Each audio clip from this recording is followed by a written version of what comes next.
Hello again and welcome to Ndudu by Fafa.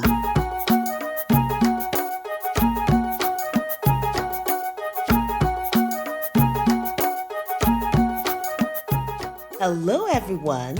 Thank you again for joining me. My name is Fafa Gilbert and I'm the chef behind Ndudu by Fafa. If you do like what you see, please do not forget to click that subscribe button and show me some love. Now, Ndudu means food in the Ewe language from Ghana. And I have an exciting recipe today. Today on the menu, I do have fried cocoyam chips with beautiful Kontomire sauce, or may I say spinach sauce. Anyway, let's start cooking. So anyway, we do have our cocoyam. How would I describe cocoyam? I'll describe it as the ugliest cousin of potatoes. Reason is, it's hairy, it looks weird, but it's incredible. It has this purplish flesh and it's just earthy in taste and it's just incredible.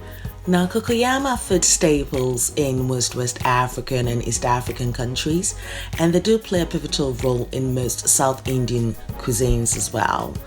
Now, the leaves are also edible, which is great. So we use it in place of spinach to make like a spinach sauce.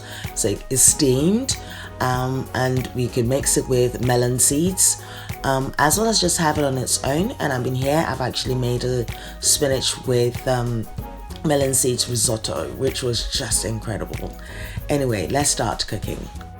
So what you need to do is actually peel the rough skin off the cocoyam to reveal this beautiful purple flesh. And then you need to just cut this into your favorite chip shape. You could have your chunky chip shape, just like I do here. Or you can have it in very thin julienne slices. But I just think when you actually leave it this way, it's great because it's crunchy on the outside and it's nice and fluffy in the middle, which a perfect chip actually requires. So once you've peeled your cocoyam and washed it and cut it into your favorite shape, just add a little bit of salt to it. Generally it should be a little bit wet. If not, just sprinkle a little bit of water in and just mix it so that it's well combined. At this stage, place your wok or frying pan on a medium heat and add 1 liter of vegetable oil. Heat up the oil for about 3 to 4 minutes, and that'll be the perfect temperature that we're going to be frying the cocoyam in. Now carefully drop your cocoyam chips in the hot oil. Now please take all necessary precautions when you're dealing with fire and hot oil particularly, because you do not want to burn yourself. Now at that stage, you just leave the cocoyam to do its own business. So you just mix everything together and you just leave it to actually just fry. Please take note, so it's imperative that you actually keep your heat on a medium heat, because if you actually have it on a high heat, the outer part of the cocoyam is just going to burn and the inside is going to be undercooked.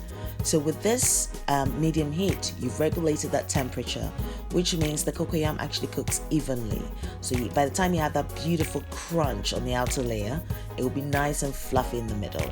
So of course there is a technique to actually frying this. Yes. Fry your cocoyam for about 7 to 10 minutes. Now whenever you actually turn in it, you could feel the crunchiness when you actually just tap your ladle around it. You can actually just feel it, that it's ready, and it shouldn't take more than 10 minutes really. Yet again on a medium heat, please. It's imperative that you do follow that procedure. And then yes, we have our crunchy cocoyam chip ready, or chips may I say.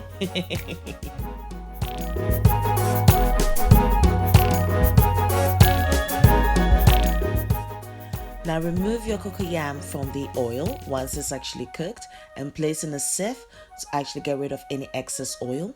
Alternatively, you can actually place it in a kitchen towel or kitchen paper towel. That would be great. Either way, it would actually get rid of the excess oil. Now let's move on to the spinach sauce. Now I found those beautiful spinach leaves in the farmer's market just near to me. So I grabbed a few, and here I've got my spinach leaves, onion, garlic, and some green chilies. Now ideally, if you do have access to the cocoyam leaves, which is what we call kontomire, you can actually use that. So now we're going to be blanching our vegetables. So you just place a saucepan with a little bit of water on a medium heat, and then add your onions, your garlic, and then the spinach. Now I'm just blanching this. Blanching means that it's just about coming to the boil. You don't want it to boil over. Now this would only take about 30 seconds. Now of course, if you're using the normal kontomire, then you need to boil that for at least about 5 to 6 minutes.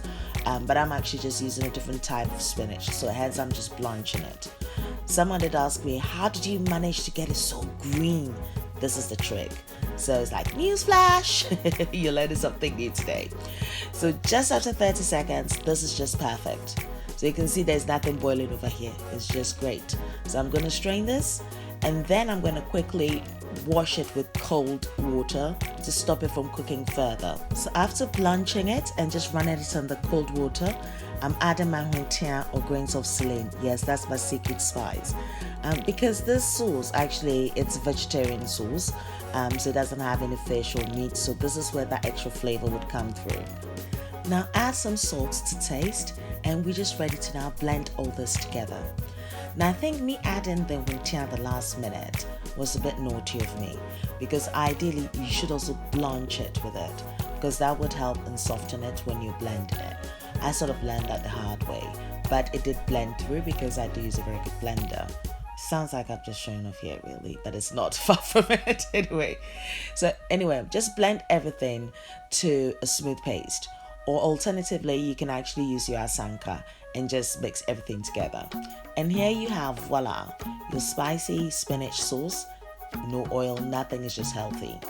So even this base, you can use this base for like your kontomire stew, you could put in a goosey stew, you can use it for a lot of things. So it's great. Let's say if you actually have loads of spinach left, you could actually follow this process and just freeze it, and you should use it within about 6 weeks in the freezer. That's just great.